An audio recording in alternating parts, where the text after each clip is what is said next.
রাজনৈতিক নেতারা হলো জনগণের সেবক।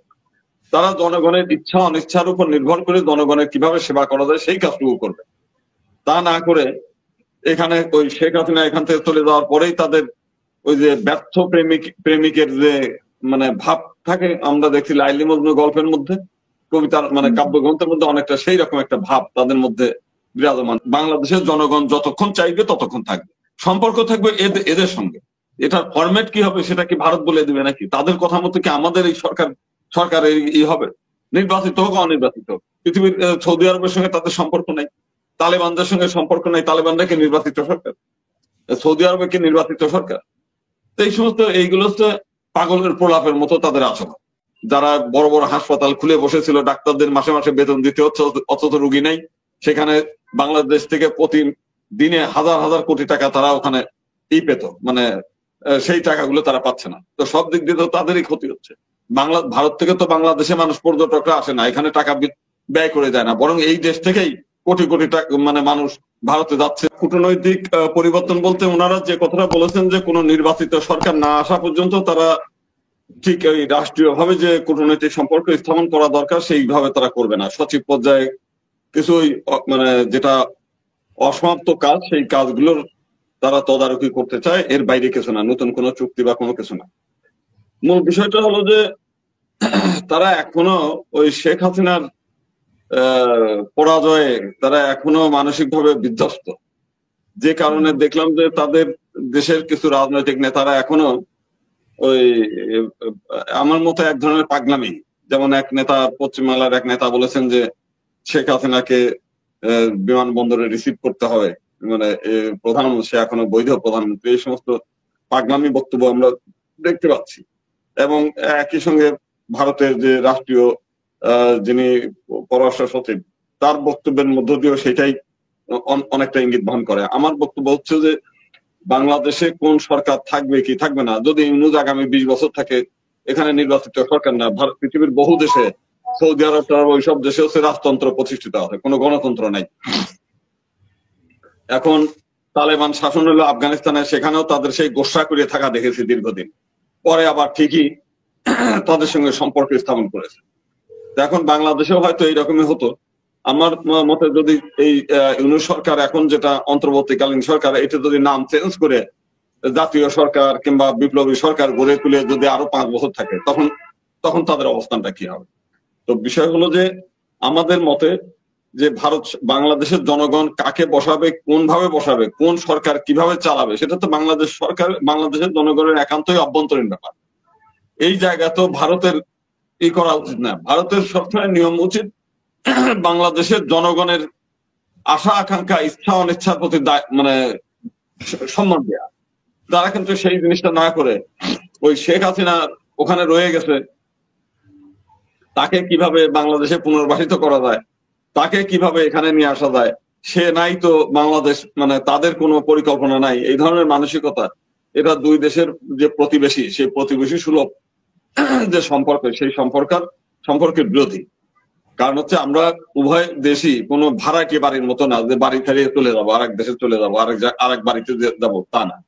এই মানে সীমানা, এটা হচ্ছে একেবারে স্থায়ী। এখানে দুই দেশের প্রতিবেশীদের মধ্যে সম্পর্ক হলো জনগণ টু জনগণ। রাজনৈতিক নেতারা হলো জনগণের সেবক। তারা জনগণের ইচ্ছা অনিচ্ছার উপর নির্ভর করে জনগণের কিভাবে সেবা করা যায় সেই কাজটুকু করবে।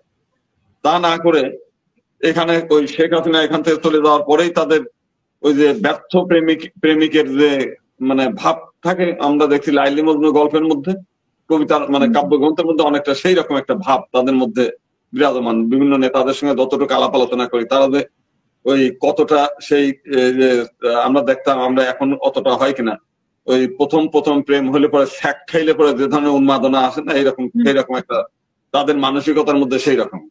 সেই কেন বঙ্গবন্ধুর অসম্মান করলো, কেন এটা হলো, কেন ওই স্বাধীনতার মানে নানান সব প্রশ্ন, যেসব প্রশ্নগুলো তাদের প্রয়োজন না, মানে আওয়ামী লীগের প্রশ্নগুলাই তারা এখন করছে। আওয়ামী লীগের যেটা আওয়ামী লীগের করার কথা, সেই প্রশ্নগুলো তারা তুলছে।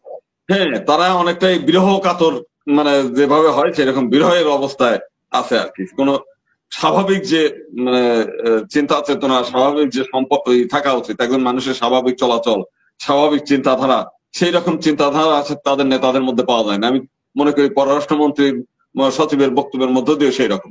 বাংলাদেশের মানে এই ইউনূস সরকার আগামী 2 মাস হোক 3 মাস হোক, যদি 5 বছর থেকে যদি এই দেশের জনগণ চায় যে না উনি এই কন্টিনিউ করুক, 10 বছর কন্টিনিউ করুক, তাতে তো তার আসা যাওয়ার কথা না। তার হচ্ছে বাংলাদেশের সাথে সম্পর্কটা কি হবে, জনগণ টু জনগণ, জনগণ যাকে নিয়োগ দিয়েছে তার মাধ্যমে সেই সম্পর্ক, যতক্ষণ পর্যন্ত আমাদের এই অন্তর্বর্তীকালীন সরকার থাকবে, এটা বাংলাদেশের জনগণ যতক্ষণ চাইবে ততক্ষণ থাকবে, সম্পর্ক থাকবে এদের সঙ্গে।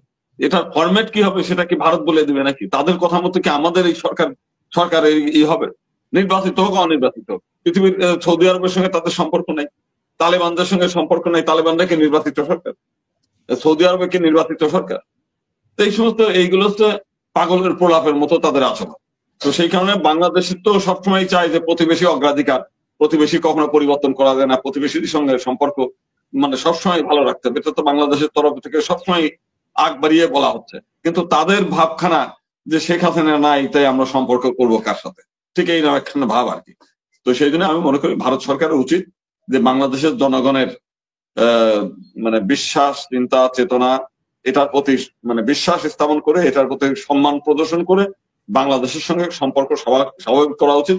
এবং এতে মানে আখেরে ভারতেরই লাভ, কারণ আজকে ভারতের এই ভিসা বন্ধ হওয়াতে আজকে আমরা দেখতে পেলাম যে সেই নিউ মার্কেট, ভারতের কলকাতার নিউ মার্কেট এরিয়ার মধ্যে একটা হাহাকার চলছে। সেখানে যত সেই মানি এক্সচেঞ্জ দোকানগুলো শূন্য হয়ে গেছে, বসে আছে। সেখানে হোটেল মালিকগুলো কোনো পাচ্ছে না, কোন পর্যটক পাচ্ছে না। যেখানে ডাক্তাররা যারা বড় বড় হাসপাতাল খুলে বসেছিল, ডাক্তারদের মাসে মাসে বেতন দিতে হচ্ছে, অথচ রুগী নেই।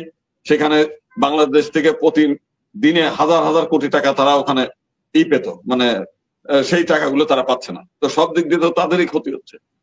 ভারত থেকে তো বাংলাদেশে মানুষ, পর্যটকরা আসে না, এখানে টাকা ব্যয় করে যায় না, বরং এই দেশ থেকেই কোটি কোটি টাকা মানে মানুষ ভারতে যাচ্ছে, গিয়ে ওইখানে পর্যটনের খাতে তাদের উন্নতি করছে, তাদের ব্যবসা বাণিজ্য বাংলাদেশ থেকে একটা বিয়ে থা বিভিন্ন কারণে ওখানে যে শিল্পের কাপড় চোপড় কিনে আনছে, মানে বিভিন্ন ভাবে সম্পর্ক আছে বাংলাদেশের সাথে, বিভিন্ন ভাবে ভারত মানে লাভবান হচ্ছে ভারত।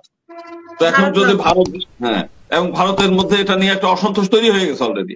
তার মানে হচ্ছে আমাদের চাইতে তাদের ক্ষতি বেশি, তাদের মধ্যেই অসন্তোষ তৈরি হবে বেশি। এটা হচ্ছে আমার